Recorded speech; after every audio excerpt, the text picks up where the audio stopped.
जय हिंद दोस्तों, toppers club IAS academy YouTube channel पर आप सभी का स्वागत है। हम लोग सॉल्व करने चल रहे हैं प्रीवियस ईयर के questions SSC JE, UP PCL JE और यूपी ट्रिपल सी जेई के। इसके पहले दो वीडियोज किए गए हैं जिसमें आपको ओम्स लॉ के बारे में या उससे रिलेटेड जो भी क्वेश्चन थे उसके बारे में हम डिस्कस किए हैं। आज भी हम ओम्स लॉ से रिलेटेड जो भी क्वेश्चंस हैं उसको लेकर आए हैं। ठीक है, चलिए शुरू करते हैं। तो पहला क्वेश्चन है drift velocity acquired per unit electric field applied is called. यानी कि पर यूनिट इलेक्ट्रिक फील्ड पर जो ड्रिफ्ट वेलोसिटी अप्लाइड की जाती है उसको क्या बोलते हैं। पर यूनिट ड्रिफ्ट वेलोसिटी जो अप्लाइड की जाती है उसको क्या बोलते हैं, यानी कि VD/E को क्या बोलते हैं।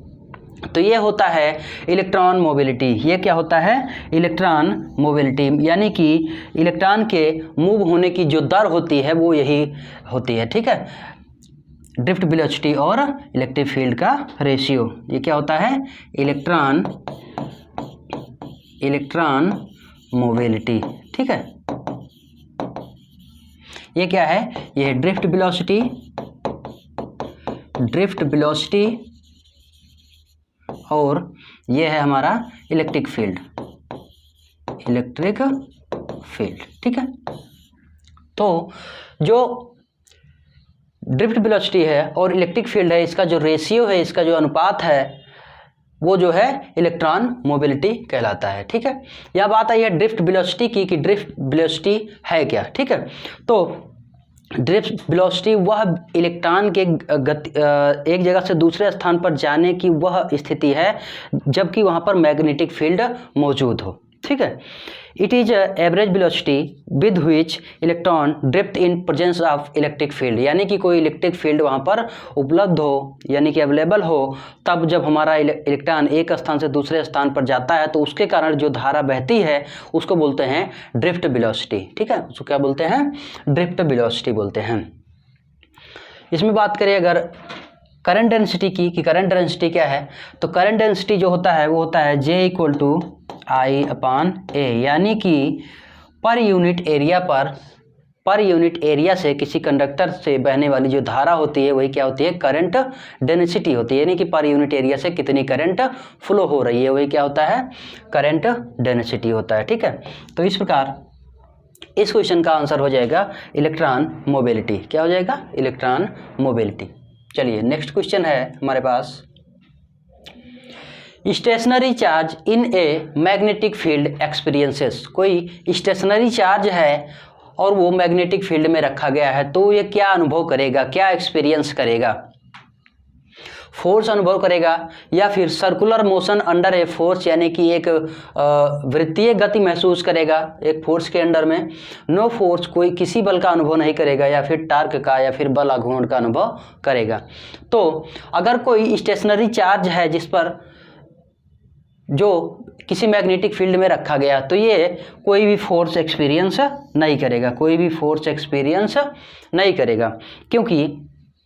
क्योंकि फोर्स जो होता है F=K(Q1Q2/4πε0r² होता है। ठीक है, जब हमारे जो चार्जेज हैं वो स्टेशनरी होते हैं तो जो हमारा जो Q0 होता है, Q इक्विवेलेंट जो होता है, Q मतलब टोटल जो चार्ज होता है हमारा वो 0 होता है। ठीक है, क्या होता है? वो 0 होता है। ठीक है, जब उस पर लगने वाला फोर्स जो मैग्नेटिक फील्ड है वो 0 होता है तो हमारा जो Q नेट है वो 0 हो जाता है। ठीक है, तो जब हमारा Q नेट 0 हो जाता है तो हमारी जो इलेक्ट्रिक फील्ड होती है, इलेक्ट्रिक फील्ड जो होता है वो हो जाता है, वो कितना हो जाएगा? वो हो जाएगा F/Q, यानी कि F/Q। तो जो इलेक्ट्रिक फील्ड हो जाएगा वो भी क्या हो जाएगा? हमारा 0 हो जाएगा। क्या हो जाएगा? 0। यानी कि कोई स्टेशनरी चार्ज है, यानी कि ऐसा चार्ज जिस पर आवेश नहीं है। ठीक है, इन ए मैग्नेटिक फील्ड एक्सपीरियंस, वो क्या अनुभव करेगा? उस पर कोई भी बल नहीं लगेगा, ना तो मैग्नेटिक फील्ड ना तो इलेक्ट्रिक फील्ड, वो किसी भी बल का अनुभव नहीं करेगा। ठीक है, चलिए नेक्स्ट है, चलते हैं अगले क्वेश्चन पे। If two equal charges having a magnitude of 1 coulomb are kept at a distance of 1 meter, the magnitude of electrostatic force acting between them is। कह रहा है कि हमारे पास दो चार्ज हैं जिनका मैग्नीट्यूड क्या है, 1 कूलम है, जिनका मैग्नीट्यूड 1 कूलम है। केप्ट एट डिस्टेंस, रखे गए हैं 1 मीटर की दूरी पर, दोनों एक दूसरे से 1 मीटर की दूरी पर रखे गए हैं। तो हमें उनके बीच जो इलेक्ट्रोस्टैटिक फोर्स लगेगा उसको हमें बताना है, यानी कि हमें बताना है फोर्स का मान। ठीक है, तो होता है K Q1 Q2 अपान R स्क्वायर। ठीक है, क्या होता है K Q1 Q2 अपान R स्क्वायर। ठीक है, तो इसमें दिया गया है कि हमारे जो आवेश हैं Q1 और Q2, Q1 इक्वल टू दिया गया है 1 कूलम और Q2 भी दिया गया है 1 कूलम। ठीक है, R कितना दिया गया है, R दिया गया है 1 मीटर। ठीक है, आप इसमें रख दीजिए, और जो K होता है, K का मान जो होता है वो होता है 9 इंटू 10 की पावर 9 न्यूटन मीटर स्क्वायर पर कूलम स्क्वायर। ठीक है, K का जो मान होता है वो कितना होता है, 9 × 10⁹ न्यूटन मीटर स्क्वायर पर कूलम स्क्वायर। इसमें रख दीजिए, F का मान आ जाएगा, इसमें रख दीजिए तो आपको F का मान ज्ञात हो जाएगा 9 × 10⁹ गुणे 1 × 1 बटे 1 का स्क्वायर। तो इसमें कितना आ जाएगा हमारा F जो आ जाएगा वो हो जाएगा 9 × 10⁹ न्यूटन। ठीक है, तो हमारा फोर्स कितना आ जाएगा, हमारा फोर्स आ जाएगा 9 × 10⁹ न्यूटन, यानी कि ऑप्शन सी हमारा सही है। ठीक है, ये क्या हो जाएगा 9 × 10⁹ न्यूटन। ठीक है, चलिए अगला क्वेश्चन देखते हैं। अगला क्वेश्चन है, a potential difference of 12 volt is applied to a 7.5 ohm resistance for a period of 5 seconds, the electric charge transferred in this time. इतने समय में कह रहा है कि एक पोटेंशियल डिफरेंस लगाया गया है 12 वोल्ट का, 12 वोल्ट का, ये किस पर लगाया गया है, 7.5 ओम रेजिस्टेंस पर, तब, और इसको 5 सेकंड के लिए लगाया गया है। कितने देर के लिए, 5 सेकंड के लिए लगाया गया है। तब इसमें से कितने चार्ज जो है वो इस टाइम में कितने चार्ज उसमें से गुजरेंगे। ठीक है, मतलब इतने टाइम में कितने चार्ज इसमें से पास होंगे। तो हमारा V दिया गया है, V कितना दिया गया है, 12 वोल्ट है। R कितना दिया गया है, R है 7.5 ओम, R कितना है 7.5 ओम, और T कितना दिया गया है, T दिया गया है 5 सेकेंड्स। ठीक है, हमें फाइंड क्या करना है, हमें फाइंड करना है कि T सेकेंड्स में कितने चार्ज जा रहे हैं, यानी कि Q हमें ज्ञात करना है। तो Q ज्ञात करने के लिए हमें क्या चाहिए, Q ज्ञात करने के लिए हमें I/T चाहिए। ठीक है, क्या चाहिए, I/T चाहिए। तो I कहाँ से मिलेगा हमको, I मिलेगा यहाँ से। ठीक है, I = V/R, I = क्या हो जाएगा, V/R। तो ये हो जाएगा 12/7.5, एक 0 बढ़ा देते हैं, दशमलव हट जाएगा, तो ये हो जाएगा 120/75। ठीक है, ये I का वैल्यू आ गया। अब यहाँ से हम I का वैल्यू उसमें रख देंगे तो क्या हो जाएगा, हमारा हो जाएगा Q का वैल्यू जो हो जाएगा, I आ गया हमारा 120। ठीक है, ये जो आवेश होगा हमारा, आवेश होता है Q × IT। ठीक है, आवेश होता है Q × IT। ठीक है, ठीक भाई, करंट क्या होती है, करंट होती है Q/T, प्रति एकांक दर से बहने वाले आवेश को हम धारा कहते हैं। तो जब Q निकालेंगे तो Q = हो जाएगा IT। I का वैल्यू हमें आ गया 120/75, 120/75, और T कितना दिया गया है, T दिया गया है 5 सेकेंड। T कितना है, 5 सेकेंड है, तो यहाँ से काट दीजिए, ये आ जाएगा 15, और 15 × 8 = 120। ठीक है, कितना आ गया, 8 कूलम। Q का वैल्यू कितना आ गया, Q का वैल्यू आ गया 8 कूलम। तो कौन सा आंसर सही हो जाएगा, ये आंसर सही हो जाएगा। ठीक है, हमारा ये वाला आंसर सही हो जाएगा, 8 कूलम। ठीक है। चलिए अगला क्वेश्चन देखते हैं। अगला क्वेश्चन है the material to be used in the manufacture of a standard resistor should be of, यानी कि कह रहा है कि the material to be use, जो मटेरियल यूज किया जाएगा manufacture of a standard resistor, मतलब कि स्टैंडर्ड रजिस्टर को बनाने के लिए कौन सा मटेरियल प्रयुक्त किया जाता है, या फिर जो मटेरियल प्रयुक्त किया जाता है उसके गुण क्या होने चाहिए। ठीक है, उसके गुण क्या होने चाहिए। लो रजिस्टिविटी होना चाहिए, या फिर high resistivity and low temperature coefficient होना चाहिए, या फिर हाई टेम्परेचर कोफिशिएंट होना चाहिए, या फिर low resistivity and high temperature coefficient होना चाहिए, एंड हाई टेम्परेचर कोफिशिएंट होना चाहिए। तो जो हमारा स्टैंडर्ड रजिस्टर होता है उसकी रजिस्टिविटी जो है वो हाई होनी चाहिए, रजिस्टिविटी जो है वो हाई होनी चाहिए, और उसका जो कोफिशिएंट है, टेम्परेचर कोफिशिएंट है, उसको लो रखना चाहिए। ठीक है, लो टेम्परेचर कोफिशिएंट होना चाहिए। जनरली जो स्टैंडर्ड रजिस्टर होता है ये मैग्नीन से मिला के बनाया जाता है, मैग्नीन और कॉपर से मिलके बनाया जाता है। किससे मिलके? स्टैंडर्ड रजिस्टर जो है वो मैग्नीन का प्रयोग किया जाता है।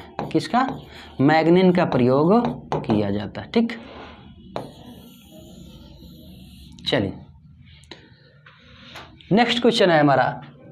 अगला क्वेश्चन है unit of resistivity is, resistivity की यूनिट क्या होती है।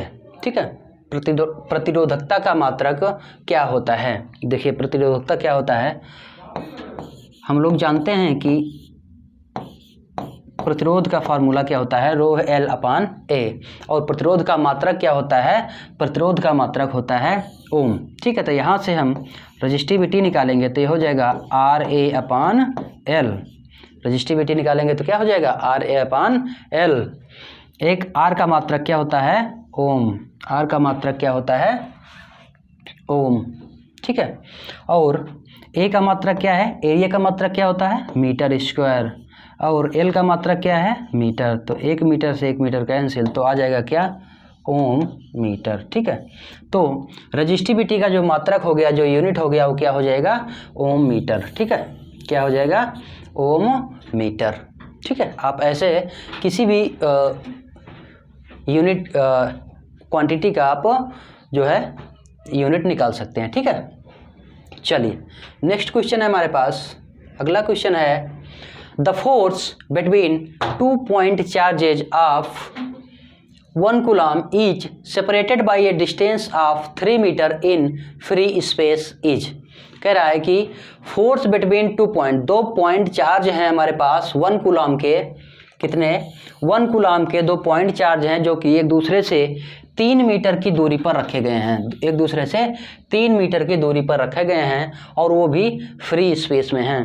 तो इस पर जो फोर्स लगेगा वो क्या हो जाएगा, तो इसमें हम जो फोर्स लगेगा वो हो जाएगा के Q1 Q2 upon R square. यही तो होता है ना, दो चार्जेज के बीच लगने वाला जो फोर्स होता है वो यही होता है। ठीक है, कूलॉम्स लॉ के अकॉर्डिंग।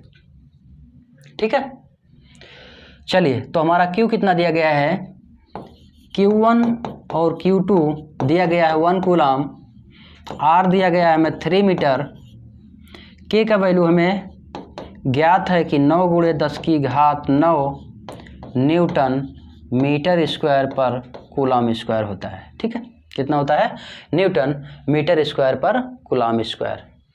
तो F का मान क्या आ जाएगा, F का वैल्यू क्या आ जाएगा, K का मान रख दीजिए 9 × 10⁹ 1 × 1/3 का स्क्वायर, 3 का स्क्वायर मतलब 9, इसका क्या मतलब है 9, तो 9 से 9 कैंसिल हो जाएगा, तो क्या बचेगा, तो बचेगा 10⁹9, यानी कि F क्या हो जाएगा, F हो जाएगा 10⁹9। ठीक है, तो इसमें कौन सा आंसर सही हो जाएगा, इसमें आंसर हो जाएगा डी। ठीक है, इसमें आंसर हो जाएगा डी। चलिए अगला क्वेश्चन देखते हैं। अगला क्वेश्चन है what is required to remove static electricity from machinery, कोई मशीनरी है उससे हमको स्टैटिक इलेक्ट्रिसिटी को हटाना है, रिमूव करना है, तो हमें कौन सी प्रक्रिया करनी पड़ेगी या क्या करना पड़ेगा, ठीक है। तो पहला है grounding the framework has to be done, यानी कि जो उसका फ्रेम है उसको हम ग्राउंड कर देंगे। ये कथन सत्य है, ये क्या है, सत्य है। हम कोई भी मशीनरी होती है उस पर जो स्टैटिक इलेक्ट्रिसिटी होती है उसको रिमूव करने के लिए हम उसे ग्राउंड कर देते हैं। इससे क्या होता है कि जो उसके चार्जेज होते हैं वो ग्राउंड हो जाते हैं, ज़मीन में चले जाते हैं, ठीक है। Humidity the surrounding has to be done, वहाँ पर हम नमी की व्यवस्था करते हैं, नहीं ये ऑप्शन रॉन्ग है, ये ऑप्शन गलत है। Constructing insulated cabins has to be done, वहाँ पर हम एक अलग से इंसुलेटेड केबिन्स बनाते हैं, नहीं ये भी नहीं किया जाता है उस समय, ठीक है। मशीनरी को बचाने के लिए इतना बड़ा उपयोग नहीं किया जाएगा। Insulating the machinery has to be done, मतलब पूरी मशीनरी को हम इंसुलेट करेंगे, नहीं ये भी नहीं किया जाता है, क्योंकि मशीनरी को हम इंसुलेट करेंगे तो बहुत ज़्यादा कॉस्ट लग जाएगी, ठीक है। तो इस प्रकार किसी मशीनरी से स्टैटिक इलेक्ट्रिसिटी को रिमूव करने के लिए हम क्या करेंगे, उसको ग्राउंड कर देंगे, ठीक है। चलिए अगला क्वेश्चन है हमारे पास, Ohm's law is followed by, Ohm's law किसके द्वारा फॉलो किया जाता है, यानी कि किसके लिए लागू होता है। मेटल रेक्टिफायर या फिर कॉपर इलेक्ट्रोड या फिर क्रिस्टल डिटेक्टर या फिर आर्क लैम्प। जो ओम्स लॉ होता है वो कॉपर इलेक्ट्रोड के द्वारा फॉलो किया जाता है, किसके द्वारा, कॉपर इलेक्ट्रोड के द्वारा फॉलो किया जाता है, ठीक है। क्योंकि रेक्टिफायर और डिटेक्टर और आर्क लैम्प ये जो है ओम्स लॉ को फॉलो नहीं करते हैं। देखिए जो ओम्स लॉ होता है इसको फॉलो करते हैं लीनियर डिवाइसेस, ठीक है। कौन, लीनियर डिवाइसेस या फिर लीनियर एलिमेंट्स, जैसे कि हमारा रेजिस्टेंस, ठीक है, और रजिस्टिव सर्किट, इंडक्टेंस और इंडक्टिव सर्किट, कैपेसिटेंस और कैपेसिटिव सर्किट, ठीक है। ये क्या है, ओम्स लॉ को फॉलो करते हैं। बाकी जो हमारे नॉन लीनियर डिवाइसेस हैं, जैसे कि डायोड, ट्रांसफार्मर, ट्रांजिस्टर, रेगुलेटर, ठीक है, रेक्टिफायर, ठीक है, ये सब क्या है, ओम्स लॉ को फॉलो नहीं करते हैं, ठीक है। ये सब ओम्स लॉ को फॉलो नहीं करते हैं। तो इस प्रकार हमारा जो इसका आंसर हो जाएगा वो हो जाएगा कॉपर इलेक्ट्रोड, ठीक है। चलिए अगला क्वेश्चन देखते हैं। अगला question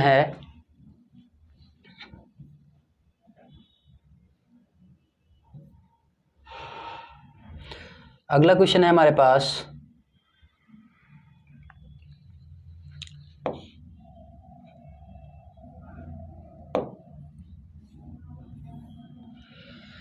Which of the following is vector quantity, इनमें से कौन सा एक सदिश राशि है। हमारे पास राशियां दो प्रकार की होती हैं, स्केलर और वेक्टर, यानी कि अदिश और सदिश राशियां।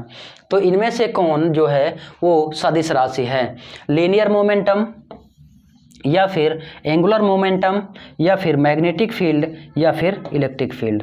तो हमारा जो इलेक्ट्रिक फील्ड होता है ये हमारा वेक्टर होता है, इलेक्ट्रिक फील्ड जो होता है वो हमारा वेक्टर होता है, क्योंकि E इक्वल टू होता है वेक्टर F अपान Q, ठीक है। ये क्या होता है, हमारा इलेक्ट्रिक फील्ड होता है, ठीक है। इलेक्ट्रिक फील्ड क्या है, एक वेक्टर राशि होती है। बाकी ये क्या है, ये हमारा स्केलर है, ये हमारा स्केलर है और ये भी हमारा स्केलर है। मैग्नेटिक फील्ड क्या है, हमारा एक स्केलर राशि है, ठीक है। तो इस प्रकार हमारा इलेक्ट्रिक फील्ड जो है वो एक वेक्टर क्वांटिटी है। चलिए नेक्स्ट क्वेश्चन देखते हैं। What is the effect on electric potential energy of charges when the separation between two charges increases. कह रहा है कि इलेक्ट्रिक पोटेंशियल एनर्जी पर क्या प्रभाव पड़ेगा अगर हम दो चार्जेज के बीच की जो डिस्टेंस है उसको हम बढ़ा दें। ठीक है, उसको हम बढ़ा दें तो चार्जेज के बीच में जो हमारा वोल्टेज होता है वो क्या होता है, Q/4πε0R, यानी कि टोटल वोल्टेज और डिस्टेंस के बीच में जो रिलेशन होता है वो इन्वर्सली प्रोपोर्शनल होता है। वो क्या होता है, इन्वर्सली प्रोपोर्शनल होता है। यदि हम चार्जेज के बीच में दूरी बढ़ाएंगे तो हमारा जो पोटेंशियल एनर्जी है, इलेक्ट्रिक पोटेंशियल एनर्जी है, वो भी क्या होगा, डिक्रीज होगा। वो क्या हो जाएगा, वो क्या होगा, डिक्रीज हो जाएगा। ठीक है,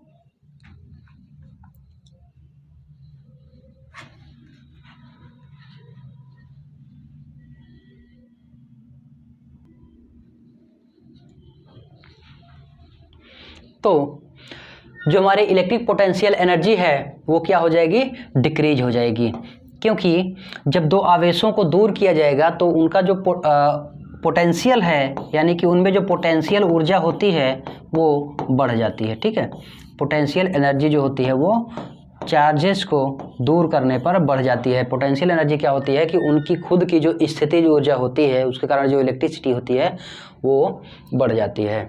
ठीक है, चलिए देखते हैं अगला क्वेश्चन।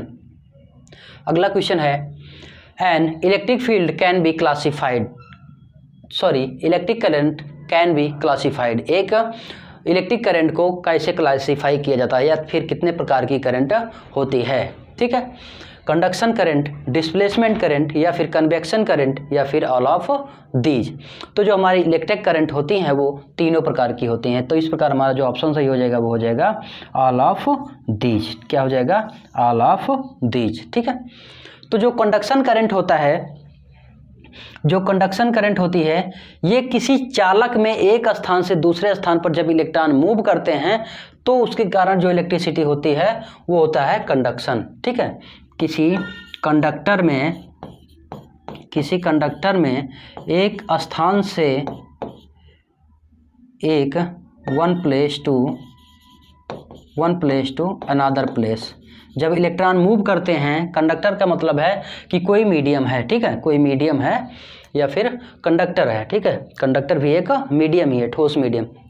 तो इसमें जब इलेक्ट्रॉन एक स्थान से दूसरे स्थान पर जाते हैं तो उस समय जो इलेक्ट्रिसिटी प्रोड्यूस होती है उसको बोलते हैं कंडक्शन करंट। दूसरा है डिस्प्लेसमेंट करंट, जब वह करंट जहां पर हम इलेक्ट्रिक फील्ड अप्लाई किए हैं तब उस समय जो हमारी करंट फ्लो होती है उसको बोलते हैं डिस्प्लेसमेंट करंट, या उस समय जो इलेक्ट्रॉन मूव होते हैं तो उसके कारण जितनी करंट होती है प्रोड्यूस होती है उसको बोलते हैं displacement current under the electric field. ठीक है, किसमें, इलेक्ट्रिक फील्ड में। ठीक है, इलेक्ट्रिक फील्ड में।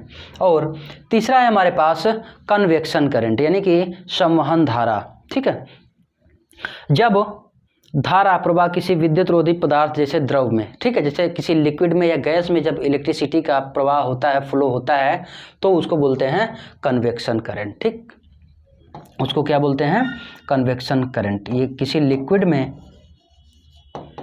लिक्विड में या फिर गैस में जब करंट का फ्लो होता है तो इसको बोलते हैं कन्वेक्शन करंट। तो इस प्रकार हमारी जो करंट होती है वो तीन प्रकार की होती हैं, कंडक्शन करंट, डिस्प्लेसमेंट करंट और कन्वेक्शन करंट। ठीक है, चलिए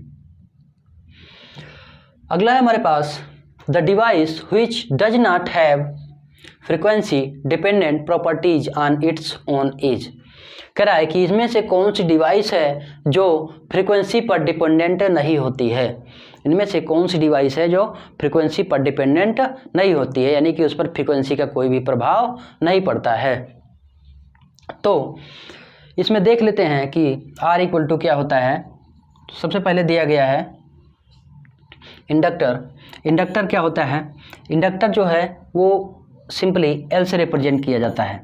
ठीक है, लेकिन इसका जो रेजिस्टेंस होता है, इसका जो रिएक्टेंस होता है उसको रिप्रेजेंट करते हैं किससे, उसको रिप्रेजेंट करते हैं XL से। और XL क्या होता है 2πfL, या फिर इसको बोलते हैं ओमेगा L। ठीक है, इसको बोलते हैं ओमेगा L। तो इसमें हमको फ्रीक्वेंसी मिल रहा है, यानी कि इंडक्टेंस जो है इंडक्टिव रिएक्टेंस जो होता है वो फ्रीक्वेंसी पर डिपेंडेंट होता है। दूसरा हमारे पास कैपेसिटर का जो कैपेसिटर को रिप्रेजेंट करते हैं सी से, और इसका जो रिएक्टेंस होता है उसको प्रेजेंट करते हैं एक्स सी से। उसको किससे रिप्रेजेंट करते हैं? एक्स सी से, यानी कि कैपेसिटिव रिएक्टेंस। और जो कैपेसिटिव रिएक्टेंस होता है वो होता है 1/ओमेगा सी या फिर 1/2 पाई एफ सी, ठीक है, यानी कि 2 पाई एफ सी।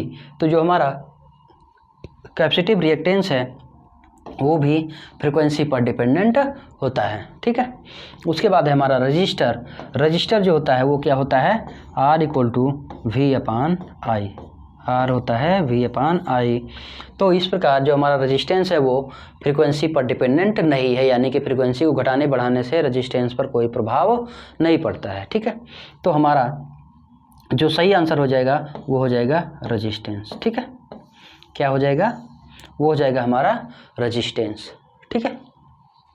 चलिए अगला क्वेश्चन देखते हैं। अगला क्वेश्चन है, if 120 coulomb of charge passes through a conductor in 60 second, the current in the conductor is. कह रहा है कि कोई कंडक्टर है हमारे पास, उसमें से 120 कूलम का आवेश जो है 60 सेकेंड के लिए पास होता है, तो उसमें से जो करंट फ्लो होगी उसको ज्ञात कीजिए, उसको आप ज्ञात करिए। तो दिया गया है क्यू, क्या दिया गया है? क्यू दिया गया है 120 कूलम, ठीक है, और टी दिया गया है 60 सेकेंड्स। टी कितना दिया गया है? 60 सेकेंड। तब हमको करंट फाइंड करना है, और करंट आप फाइंड कर लीजिए। करंट हमको फाइंड करना है, करंट आप फाइंड कर लीजिए। करंट क्या होता है? आवेश प्रवाह की दर, किसी कंडक्टर में आवेश प्रवाह की दर क्या होती है? करंट होती है, ठीक है। तो I = Q/T, ठीक है। Q है हमारा 120 और T है हमारा 60, ठीक है, 2। तो हमारा क्या हो जाएगा? 2। I = क्या हो जाएगा? 2 एम्पियर। आई क्या आ जाएगा हमारा? 2 एम्पीयर। तो बहुत सिंपल क्वेश्चन था, ठीक है। तो ये हमारा सही आंसर हो जाएगा। चलिए अगला क्वेश्चन देखते हैं। अगला क्वेश्चन है, conduction of electricity through conductor takes place by, यानी कि कह रहा है कि जो इलेक्ट्रिसिटी है वो किसी कंडक्टर में किसके द्वारा होती है, मतलब कि किसी कंडक्टर में जो कंडक्शन होता है, चालन होता है, वो किसके द्वारा होता है, ठीक है। तो कह रहा है प्रोटॉन के द्वारा, या फिर न्यूट्रॉन के द्वारा, या फिर बाउंड इलेक्ट्रॉन के द्वारा, या फिर फ्री इलेक्ट्रॉन के द्वारा।